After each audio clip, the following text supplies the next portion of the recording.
Hi everybody, my name is Tracy Garrity and thank you very much for popping on to have a look at this video, which I really hope will give you a couple of simple strategies to help you to declutter your mind.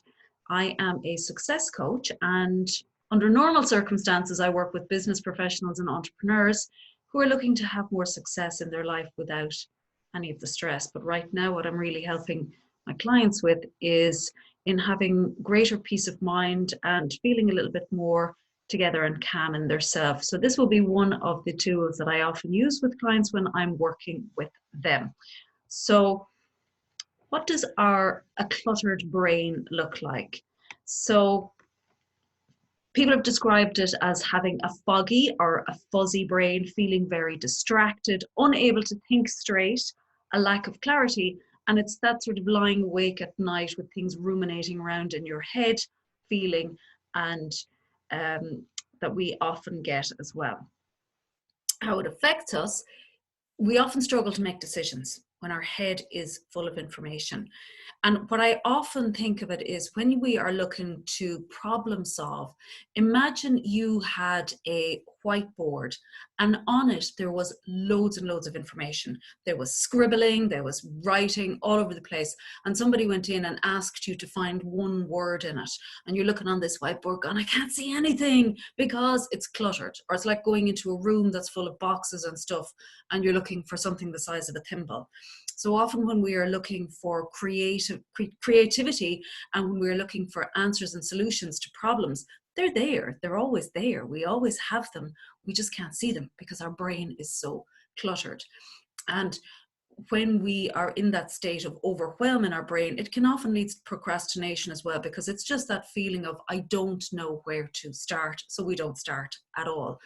Then feeling overwhelmed, and it's really hard to focus and concentrate on any one project because there's so many other things going around in our head. So it's kind of like that spinning plates sensation and you're running from one to the next.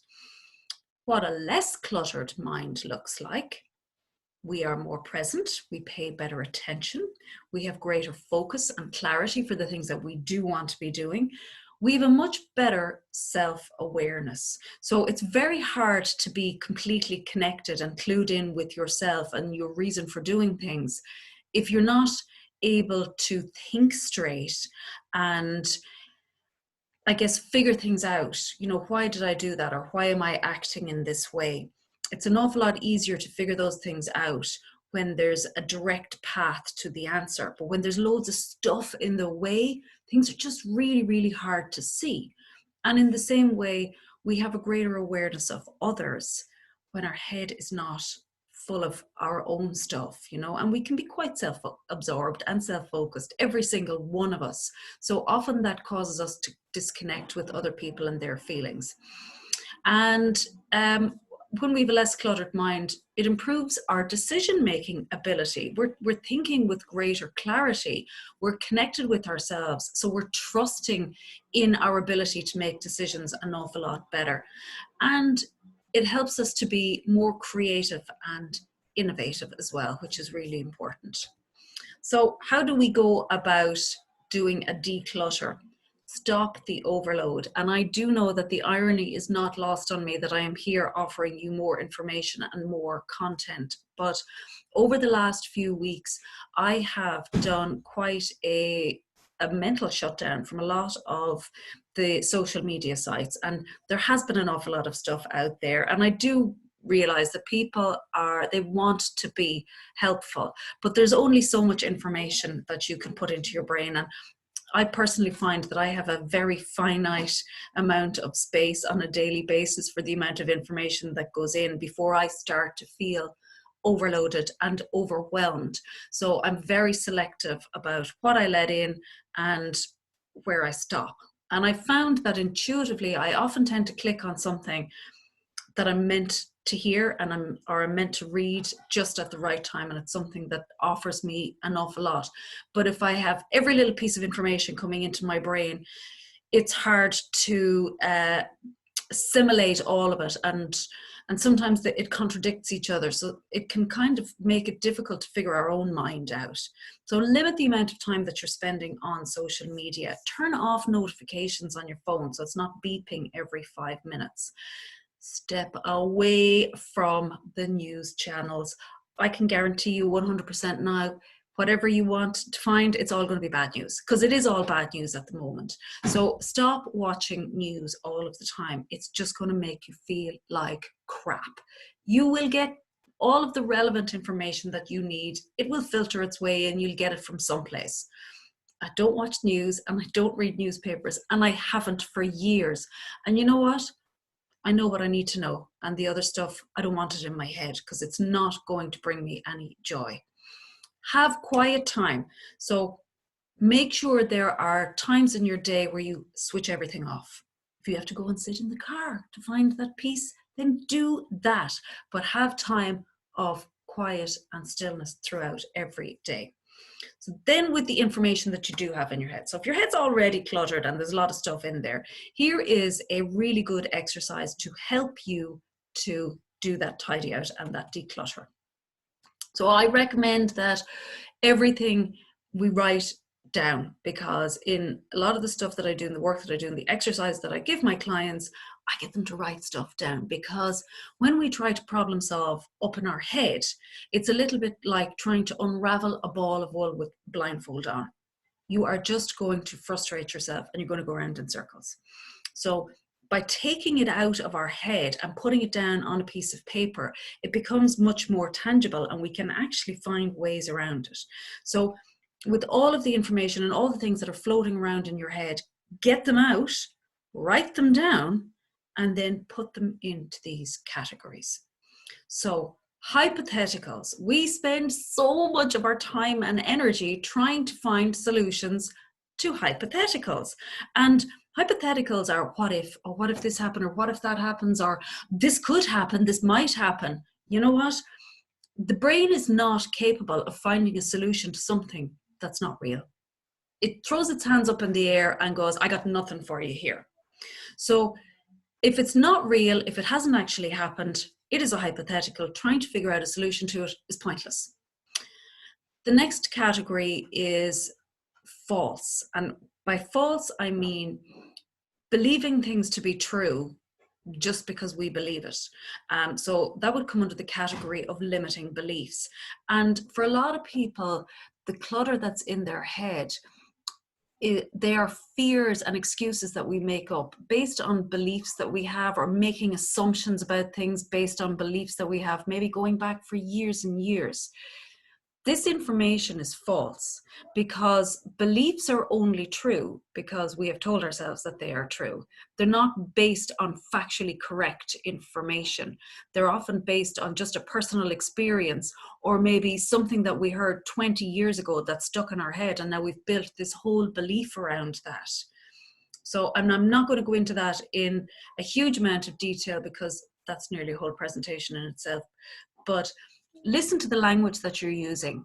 And if it's a lot of language like I can't, I wouldn't be able to, I'm no good at, then they are generally false statements. And that's false clutter. So it needs to go into that category. If you find actually that this is something that's getting in your way an awful lot, then please feel free to reach out to me if you would like some exercises on how you can break down those limiting beliefs. But for today, we're just talking about the clutter. And if you even put it into that category, at least you know it's there and you can work on it down the line. And then the third category is something that is real. So something that is real is it's happening in real time, it's tangible, it's here, it's right in front of you. And then you split that into two separate categories, which is it's in your control or it's out of your control. And right now, I think the out of our control category is probably the biggest for most people.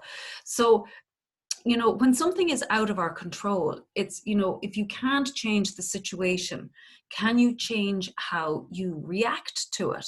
And that's really, I think, for most people right now, the most important thing that we need to be doing is accepting it is what it is. and changing our feelings around that and changing our emotions around that. That's all that we can do right now. But that's the most important thing that we can do right now, is to just be and accept it is what it is. When something is within your control, then you make a plan. And one of the best ways to problem solve with something that is real and tangible and it's in your control and you want to find a solution to it is to ask really good questions. So when we ask good questions like, what would be a really good solution to this problem that will have a lasting effect? Is there something that I can do differently right now that's going to change the outcome to this? So the more creative that you get with the questions that you ask yourself, the more you will benefit in terms of you will improve your problem solving ability. So it's a really good exercise to do with anything when we're faced with obstacles in our path, is asking really good questions. When I say good questions, I mean ones that you don't have the answers to. So often people ask questions that they ask a question that they think they already have the answer to. I'm talking about asking questions that you have no clue what the answer is, but you just put it out there. And there is actually an area of the brain that clicks into action when we start looking for information. So if you're focused on the right thing and you're focused on a solution and you're focused on looking for an answer, the brain will start to scan and look for the information that you need to provide that answer for you. So it's really, really powerful.